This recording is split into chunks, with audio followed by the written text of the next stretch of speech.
Well, what I'd like to present to you today is a description of how to identify your fingerprint patterns. There's some confusion in some parts of the world about the best way to classify fingerprint patterns, and there's some disagreement between different palmists and hand readers about what the criteria are for classifying each of the different fingerprint pattern types. So I thought I'd put together a presentation so we can definitively be clear about which fingerprint patterns are to be called what, how to identify them, and therefore begin to get the foundations right for our diagnoses as hand readers and interpreters of those fingerprint patterns. So let me just bring it up on the screen here. I've done a PowerPoint presentation which I think will really illuminate this whole subject for us. And I hope you can see that there. It's basically based upon the work that I've done for the book that I've got, which is going to be coming out in January 2026, and I will talk a little bit more about that a little bit later on. But basically, the fingerprint patterns are very important to get right about how they are formed and what their shapes are, how to classify them as the basis for your interpretation of them. So the first thing that we can do is we can basically look and see if we've got the what kind of fingerprint patterns we've got at all. So maybe the first thing for you to do is to actually look at your own fingerprint patterns and just look at the end of your fingers and see what you can see there. You should be able to see the some shape of pattern on your fingerprint. If you're looking at your index finger, maybe that's the easiest thing to do.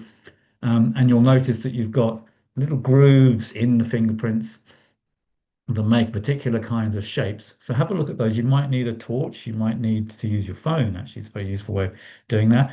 Or you may need a magnifying glass. Or if you've got poor eyesight, take a photograph of your fingerprint and then zoom in on the photograph. That might be an easy way to do it as well. And to see what you can see where the ridges are. And you should find that they all curve around the top of the palm like that, off the end of the finger like that. So that should be an easy thing for you to see when you're looking at the print. And you'll find that there are little triangular formations maybe down here in this part of the hand, this part of the fingertip. So have a look for those and see what you can see, because that's the basis for looking at the fingerprint patterns, is to look at the fingerprint patterns on the hands themselves.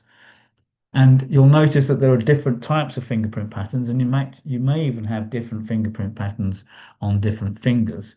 And here's a brief outline of the different fingerprint patterns that there are, and a summary of what we're going to be looking at to differentiate the loops from the whorls from the arches. All right, so what shall we be covering in this presentation? Well, the first thing we're going to be doing is we're going to be learning how to identify the different fingerprint patterns. And in fact, there are 7 main fingerprint pattern types, 3 main fingerprint patterns and 4 minor fingerprint patterns. And it's important to know which fingerprint patterns are common and which fingerprint patterns are more rare. And we shall discuss that as we go through the presentation. And I'm also going to spend some time on looking at some unusual fingerprint patterns that you very occasionally come across. So there are some variations to those 7 predominant fingerprint patterns. And we'll take some time to look at those. And then finally, by way of segueing into the book that I've written, how to interpret fingerprint patterns, which of course is the subject of the book itself. But before we get into all of that, we really need to do some background history on the demoglyphics, and so we can understand where that comes from. And although there is some precedent within Chinese cultures and within Indian cultures for looking at fingerprint patterns, most of the material that's discussed in those parts of the world regarding fingerprint patterns are usually quite superstitious. There's a 15th century manuscript that I've seen from India, which has got descriptions of depictions of whorls on the fingertips. But it's not until 1684 in Europe that we get the first attempts to describe and annotate what the fingerprint patterns are. And this is the first known anatomical drawing of a thumb with a whorl fingerprint pattern, as we can quite clearly see on the pattern on the hand over there. So there's definitely a whorl pattern going on in this fingerprint here. And this was drawn by a guy called Bidloo in 1684, and this is the first known scientific representation or understanding of the fact that there are even fingerprint patterns on the hand. So he wasn't the only one. There's a guy called Malfigi drawing it, an Italian anatomist as well. But Bidloo is famous for having done that particular drawing. But it wasn't for another 150 years before the fingerprint patterns were classified for the first time, and that was done by a guy called Jan Purkinje, who was doing a research paper into the significance of the eye and vision. He was a Czech doctor, and he produced a thesis which he talks about 9 different types of fingerprint patterns. He went rather overboard on subclassifying all the whorls, but he is nonetheless stands there as being the first person to classify fingerprint patterns. So it's really quite late that we got an idea of the diversity of the different types of fingerprint patterns to be found on the fingers. Then the other thing that needed to be done was also to ascertain whether or not the fingerprint patterns changed, and this was not firmly established until about 1890. William Herschel um, was the grandson of William Herschel, who discovered Uranus, and he undertook an essay in proving the consistency of the fingerprint by taking his handprints over a 30-year period. So if we look at the handprints on over here, we can see that this one was taken in 1860 and this one was taken in 1890. So there's this 30-year time difference between the handprint on the left and the handprint on the right, and conclusively proving that the fingerprint patterns of the hand stay the same, even though, as can be evidenced as well, the lines on the hands change or can change quite dramatically. So that was a kind of an important verification point, and that basically then kind of gave the green light to people like Francis Galton. And Francis Galton is the person upon whom all forensic knowledge about fingerprint patterns rests, because he was the one who did the definitive classification of fingerprints in his book Fingerprints of 1892 and his subsequent book Fingerprint Directories of 1895. Francis Galton was um, the cousin of Charles Darwin, and he was very interested in morphological manifestations of genetics as well. And that's spurred the whole subject of dermatoglyphics, which kind of evolved in the early 20th century. So Francis Galton is the founding father, essentially, of dermatoglyphics and also of forensic science. So he was the one who classified fingerprint patterns into their primary 3 types, which is arches, loops, and whorls. And he noted that those were the predominant fingerprint pattern types to be found in amongst all different kinds of peoples from all around the world. And it was him that determined how it is that we are going to classify the fingerprint patterns. So let's have a look at how we go about doing that.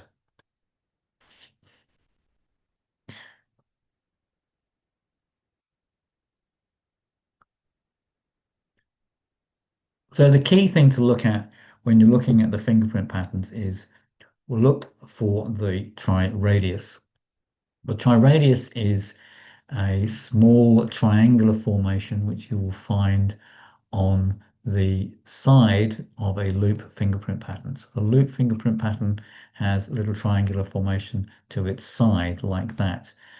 So you look for the triradius, and the fingerprint pattern is classified according to the number of triradii that it has.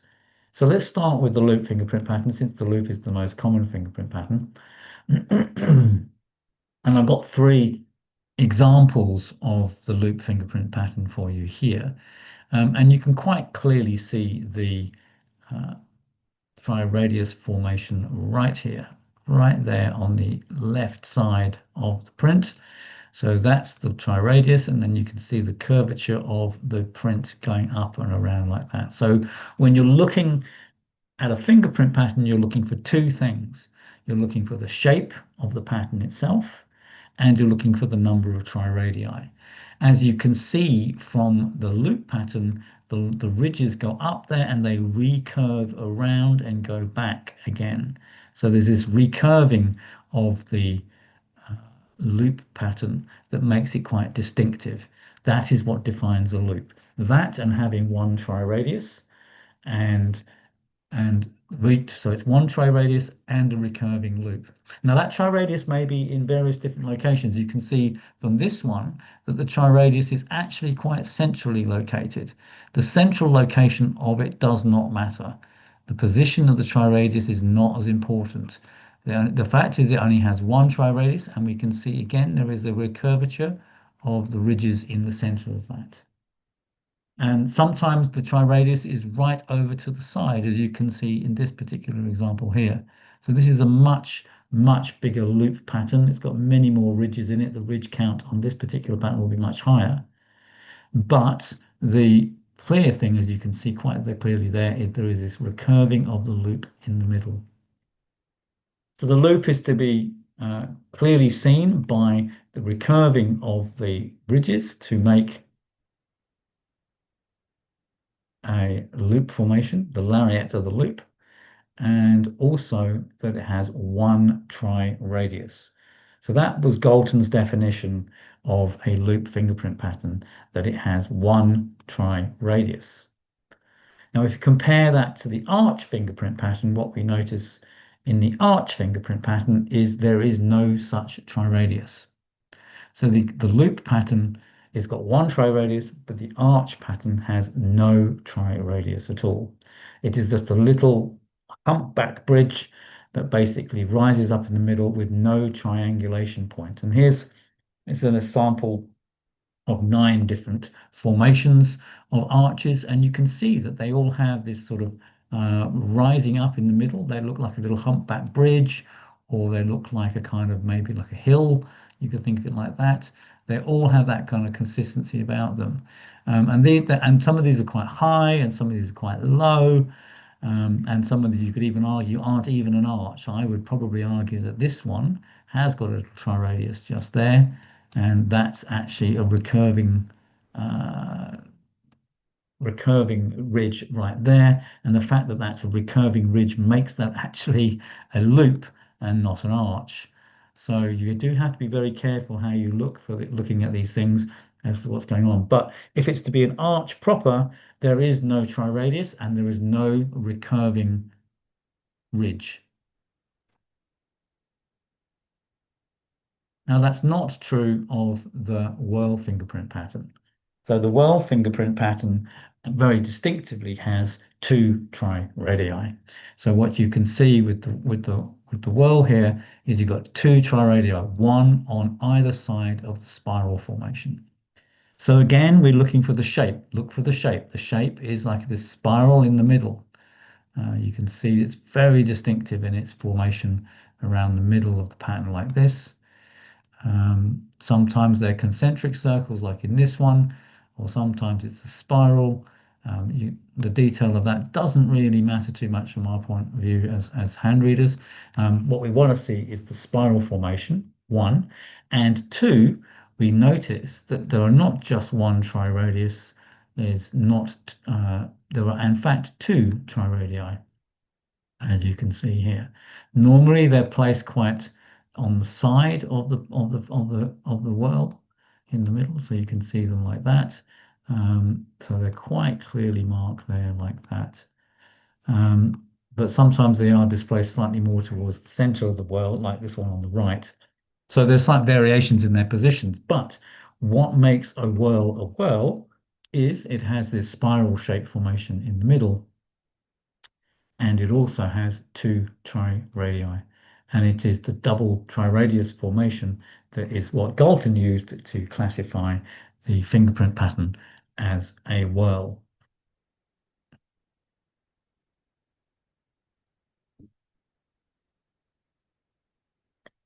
Now, there are lots of different shapes of whorls, as you can see in this particular example here.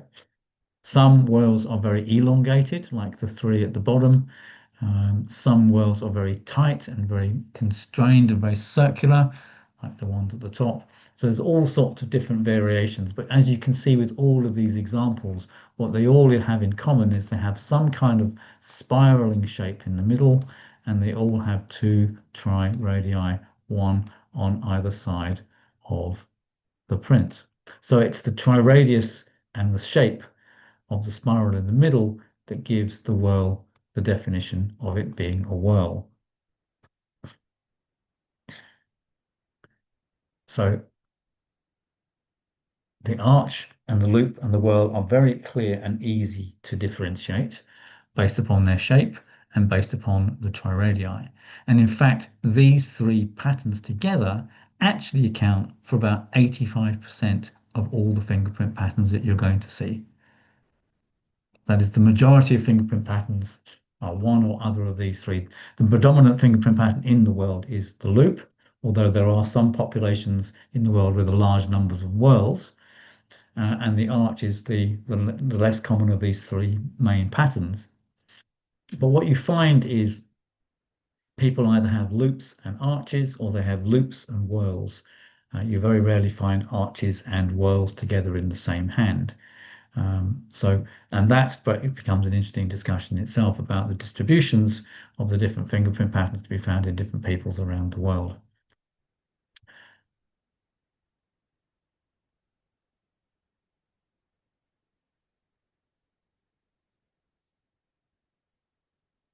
All right, so let's have a look at the minor fingerprint patterns, of which there are four.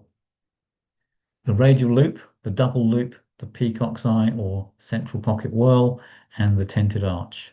And well, first of all, we're going to look at is the ulnar loop and the radial loop. Now, to be fair to Galton, he did identify the radial loop as a distinctive pattern, and I'll show you the way in which it is distinctive. So an ulnar loop basically goes around here like this. If you can see on these two fingers, the ulnar loop basically goes from the little finger side towards the thumb. It points in that particular direction. The radial loop, on the other hand, is open on the radial side or the thumb side of the hand, as you can see here. It's definitely a loop because there is a triradius right there, and it's got a recurving ridge in the middle, so it's definitely a loop. But what you can see is the directionality of the loop is quite different. What the radial loop does is it comes from the outside, the thumb side, towards the inner part of the hand, whereas all the other loops go the opposite direction.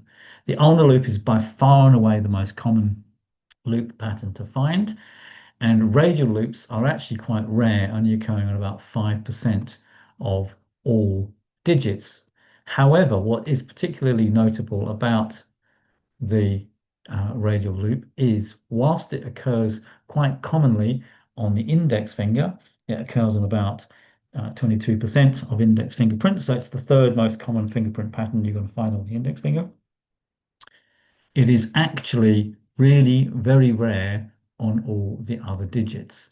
Occasionally you will see it on the middle finger, but you almost never see it on the ring finger, on the thumb, or on the little finger.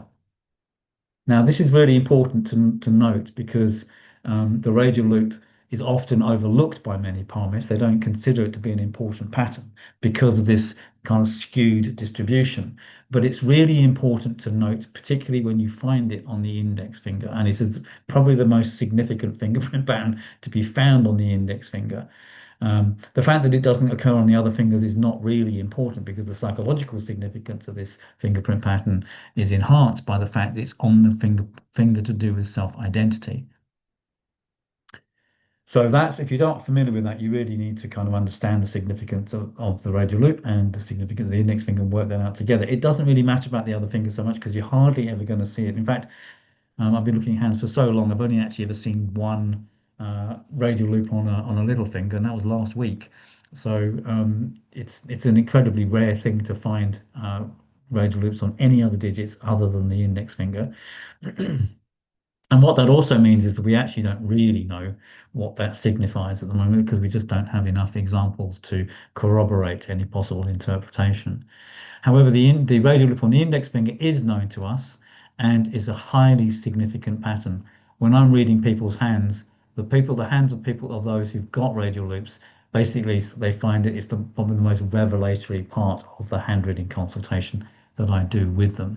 It's a very, very potent pattern to find if you find it on the index finger. Um, and unsurprisingly, because it occurs on about a third, about 22% of the index finger, it's really quite a common experience that you're going to be reading when you're actually reading people's hands. So if you're not familiar with that, you do look into that. All right, the next minor pattern we're going to look at is the double loop, sometimes called the twinned loop. In forensic circles, they call it the twinned loop. And you can see the difference between a double loop and a loop because, well, there's the loop going up and around like that.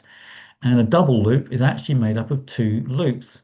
What that also means is it's made up of two triradii. So you find two triradii, one on either side of the pattern. So it's kind of had two triradius formations rather like a whorl. And in some circles, some people will count it as a whorl. I don't think that's actually correct. It's actually a form of loop, and it's actually two loops.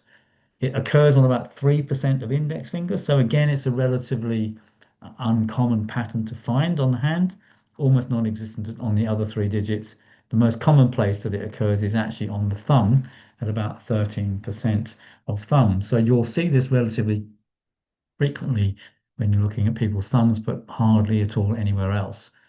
And as I said, the thing about the double loop is you can see it's made up of two loops, and then each loop, of course, every loop has one triradius. So if you've got two loops, you're going to have two triradii.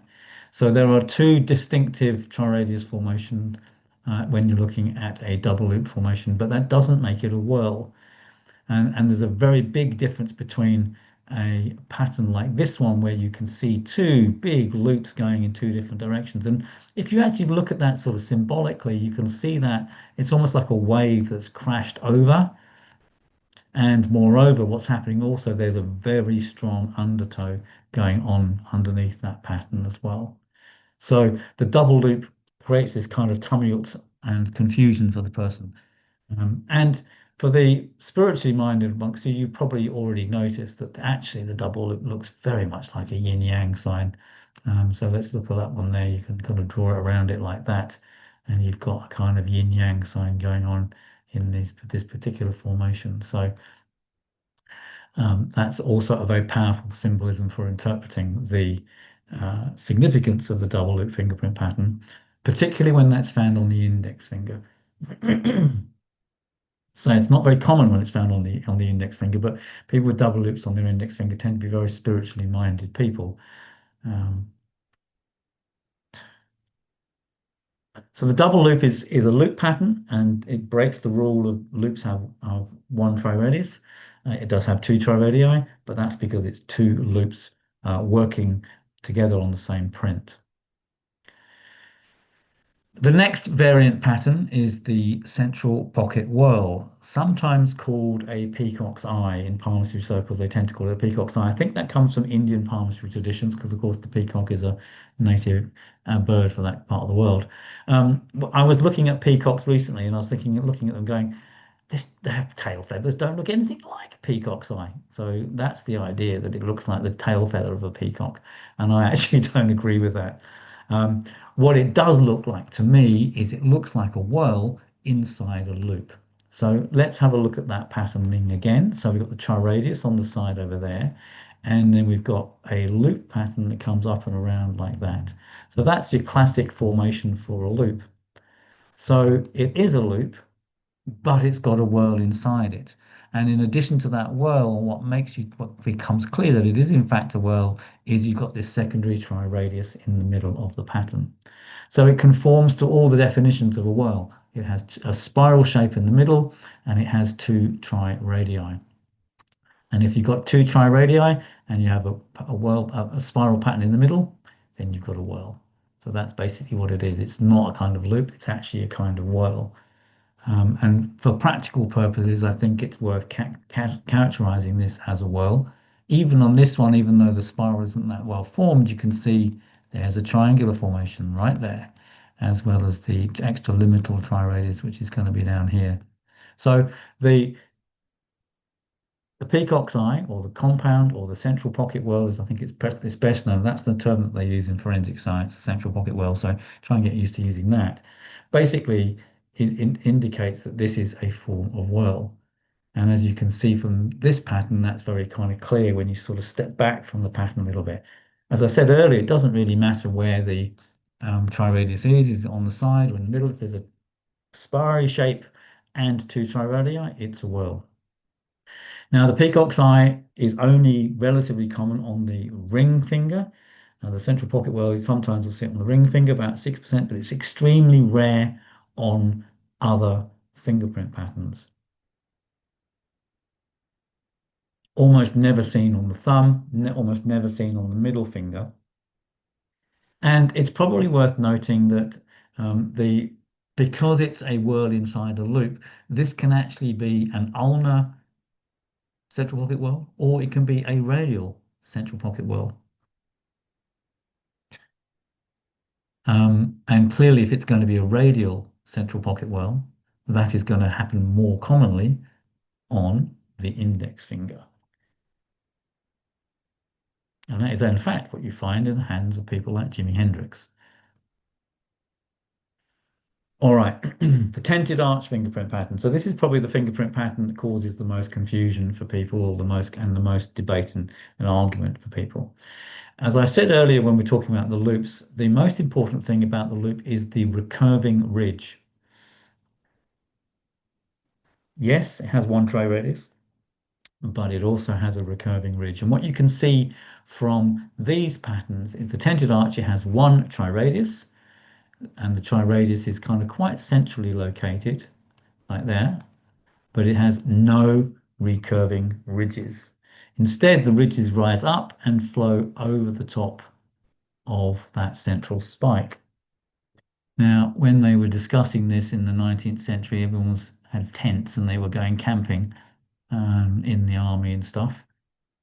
And so they viewed it as a kind of tent, like a sort of tent pole with the canvas of the tent thrown over the top.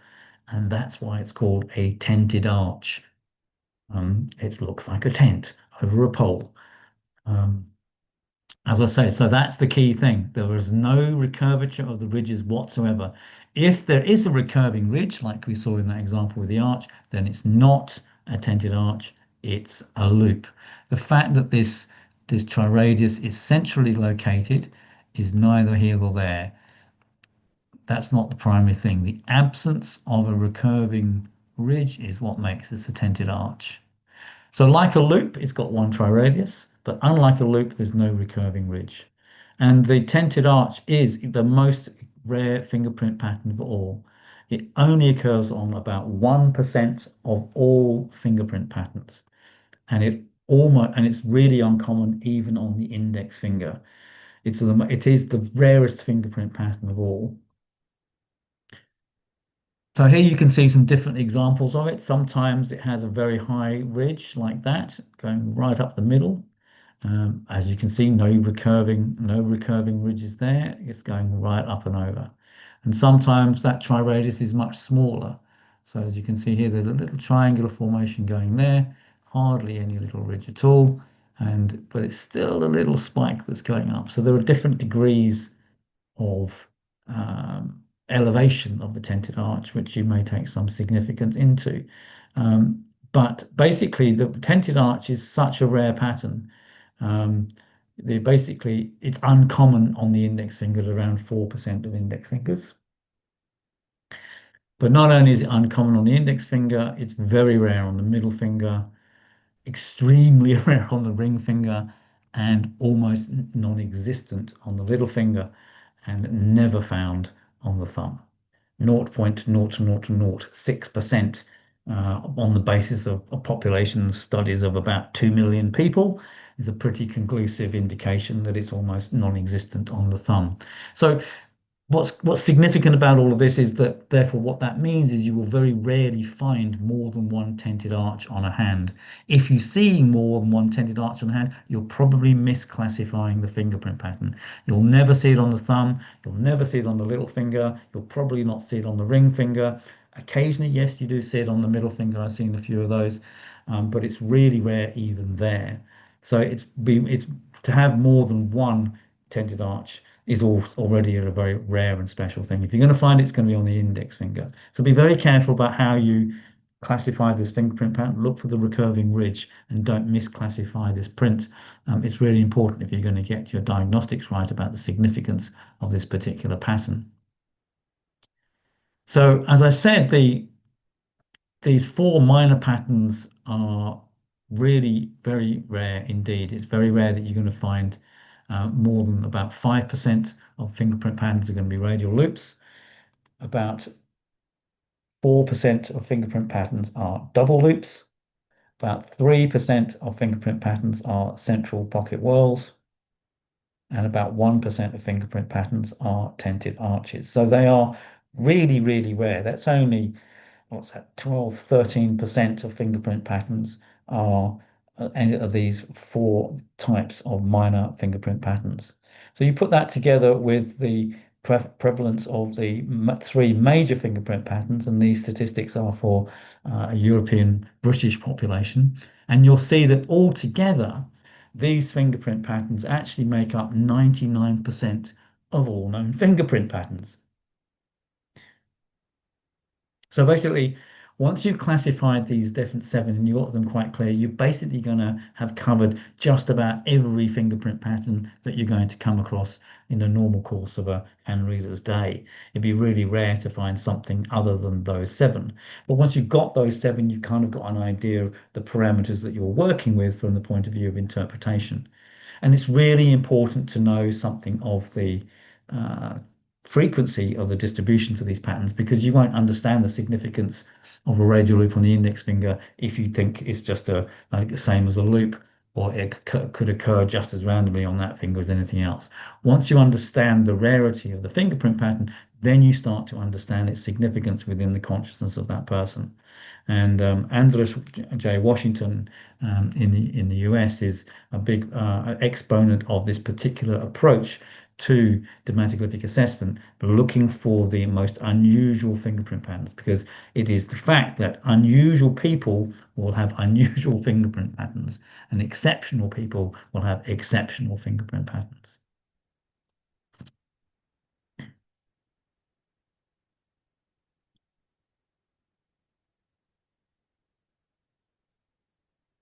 Now, having said that, there are some extraordinary, weird variant fingerprint patterns that can be found as well. So Um, I'm just going to go through those with you. They've got weird names: mutant loops, lateral pocket loops, composites and accidental, ridges off the end syndrome, and dermatoglyphic dissociation. Now, don't worry too much about the details. I'll show you some examples in a moment, but all these variations comprise together less than 1% of the fingerprint patterns you're going to come across. But it's always an exciting day when you do find them. So let's have a look at these weird deviant fingerprint patterns and you'll get an idea of what I'm talking about.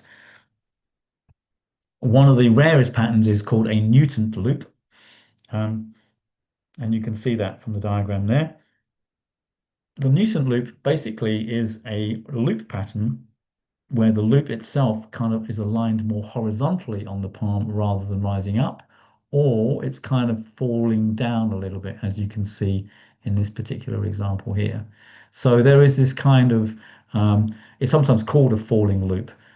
So it's basically like an over watery loop pattern. And of course, the Newton loop can either be radial or ulnar. So you need to take that into consideration if you do find one of these. These occur in about 0.86% of male fingerprint patterns, so less than 1% of fingerprint patterns will have this. Notably, Malcolm X, the renowned, famous 1960s black rights activist politician, had two Newton loops in his hand, so worth having a look at his handprints if you get a chance to. All right, the next pattern is called a lateral pocket loop. So again, a variation on the loop, but this time the loop, there are not just one loop, there are actually two loops. So what you get is a loop um, coming over, sometimes falling over like that, with another loop tucked underneath it as well. So this is like a double loop, really, except note the difference between this and a double loop is that with a lateral pocket loop, the two loops are coming from the same source. They're not coming from two different directions. They're coming from the same directionality. Scotland Yard statistics say this is an incredibly rare pattern and it occurs only on less than 0.2% fingerprint patterns. So it's a very rare fingerprint pattern to find. Around the same degree of rareness is what's called a composite pattern. Now, a composite pattern is one that seems to be composed of many different little parts to it. Although I don't think it's quite as confusing as Scotland Yard seems to make out, because clearly it's got two triradii, and clearly it's got some kind of spirally formation in the middle. So to my eye, this is actually a variation on the whorl. However, sometimes you do get really quite extraordinary formations, as you can see with this particular example in this print here, and it goes up and it goes round, and it goes down, it goes up and it goes round. It's kind of very weird, contorted, sort of distorted patternings within that. What you tend to find with um, with these composite patterns is they actually have about three triradii. So there's one over there, there'll be one up, there's one up here, like that, and there'll be another one down here. We can't see that, it's off the print. But basically what you've got here is at least three triradii. This is kind of almost like a double loop pattern with a kind of falling loop pattern over the top of it. I don't really quite know how to describe that. Um, so it's a very unusual shape indeed.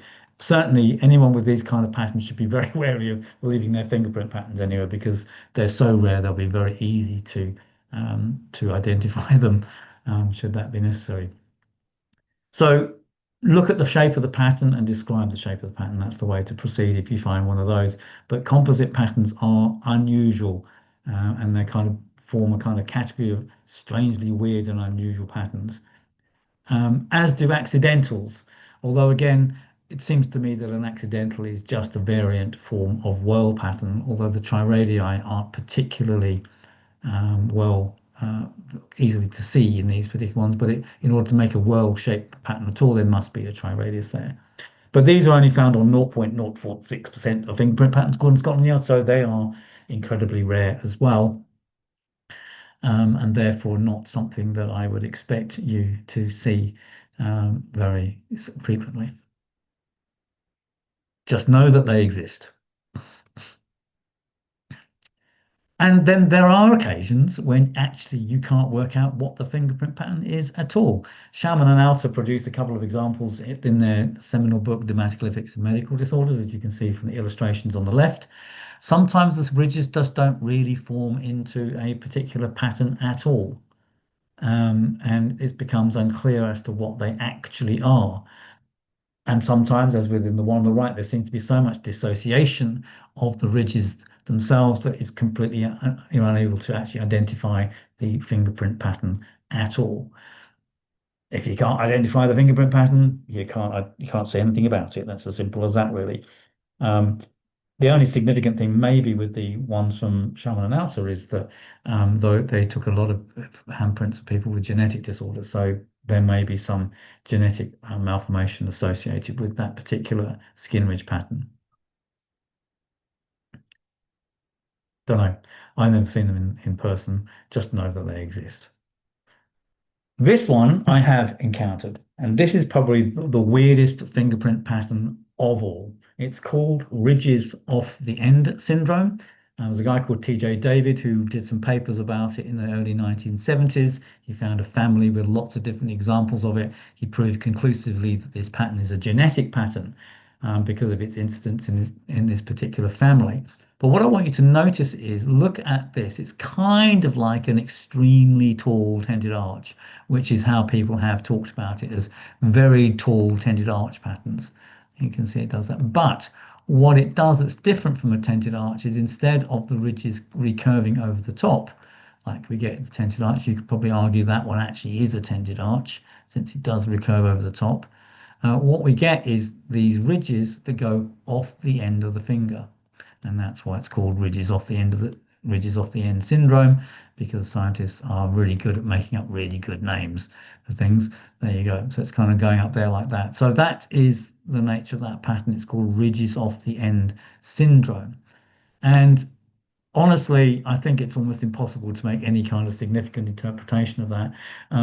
This particular woman, who I knew very well actually, and actually lived with her for a while, had no relatives with this particular formation.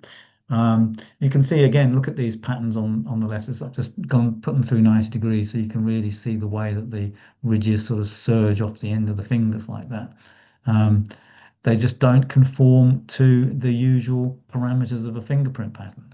And that's what's interesting about that is, we get used to what we consider to be normal, and then we find an example of something that just steps us right outside that categorization.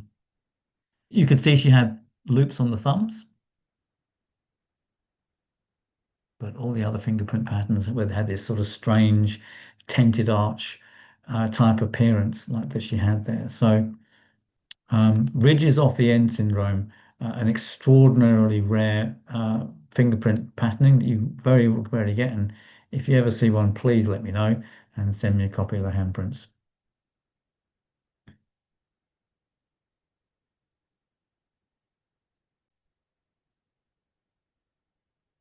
All right, so now we're going to get on to my book, because what I've been explaining to you is essentially the first 3 or 4 chapters of the book. I've given you a bit of an overview of the history of fingerprint patterns. I've given you a little bit of an overview of different types of dermatoglyphic terminology, some understanding of the anthropology of fingerprint patterns, and looking at some of these different malformations and permutations within fingerprint patterns. So the book basically I've written is uh, this clear and well thorough exposition on the meaning and significance of fingerprint patterns. So starting with the forensic science, then going through the sort of medical dermatoglyphic literature, then going looking at anthropological studies on the fingerprint patterns. And then once we've got an idea of the distributions of the fingerprint patterns from the figures we've got from Scotland Yard and from American sources of fingerprint databases, then we've got an idea of how the fingerprint patterns are distributed amongst the fingers. And so the bulk of the book is actually about the interpretation of the fingerprint patterns. And that was, in fact, was the original title for this book when I wrote it in 1991, The Interpretation of Dermatoglyphics. So the bulk of the book actually concerns itself with the significance of the fingerprint patterns in terms of their psychological effects. And not only that, looking at them in the general sense, but also looking at the significance of the fingerprints on each of the fingers. So there are the 7 main fingerprint patterns. Um,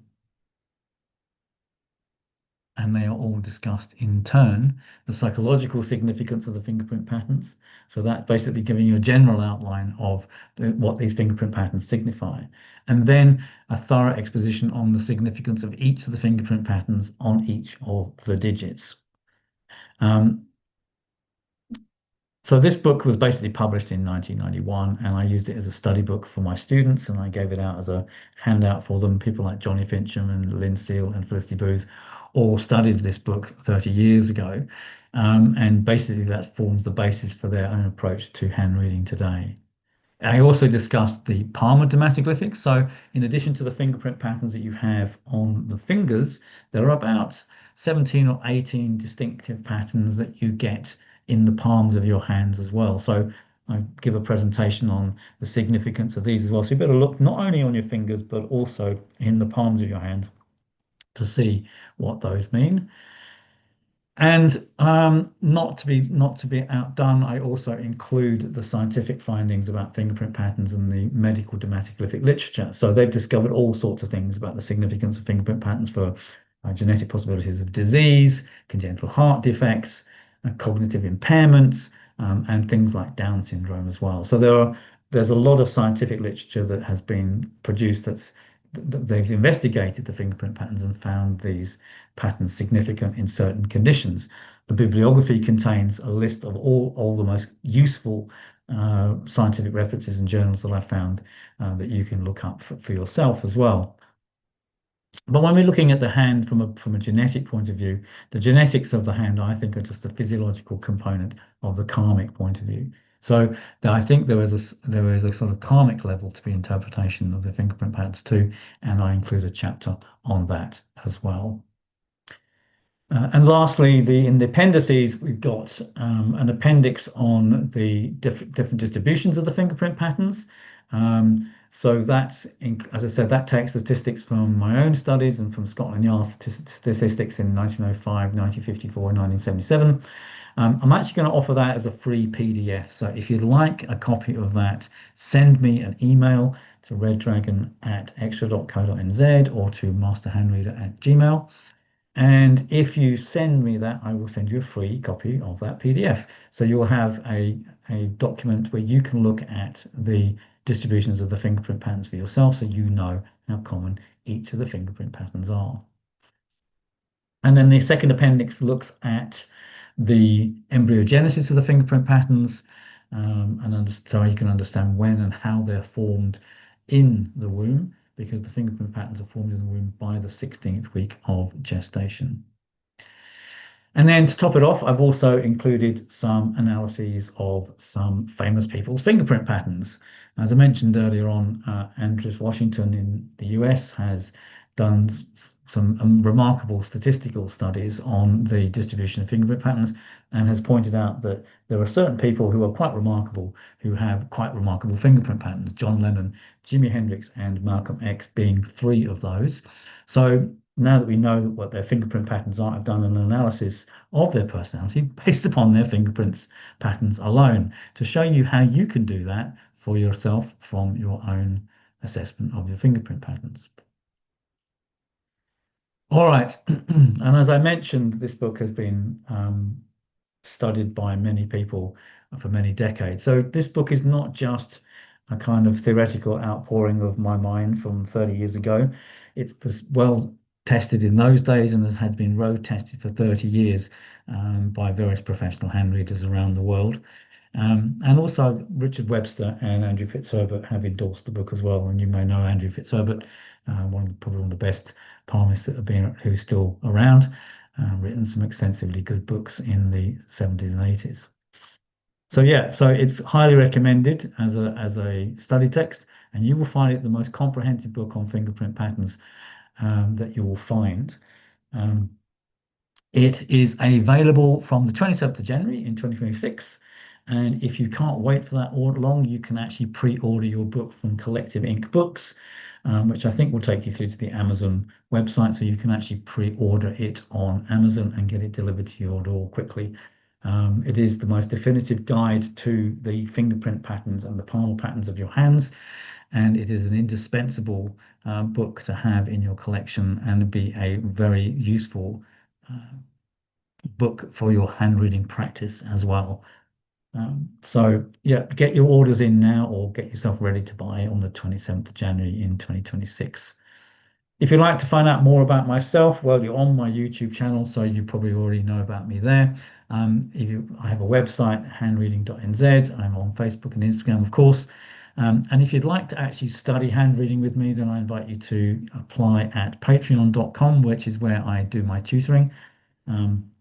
I run monthly print reading classes. I have study text and handouts for people who are keen and enthusiastic to learn about hand reading. And if you're interested in becoming a professional hand reader, then I strongly suggest you get in touch with handreadinginternational.com, the IHRA, which is the overriding body that's been set up by myself, Felicity Booth, Johnny Fincham, and Lynn Seal to manage the burgeoning interest in hand reading and to try and get some kind of standardization in our knowledge around the world. So if that interests you, then go to the handreadinginternational.com website. I hope this has been of interest to you. I hope you've learned something about your fingerprint patterns. I hope you've learned how to identify your fingerprint patterns. And I hope you got enough interest in that that you will take your studies further. Like and subscribe to the channel to here, and that always helps, of course. But if you'd like to get a copy of the PDF, then drop me an email and I'll send that to you. And if you're interested in studying handwriting, come and see me at Patreon. All right. Thank you for your time and attention.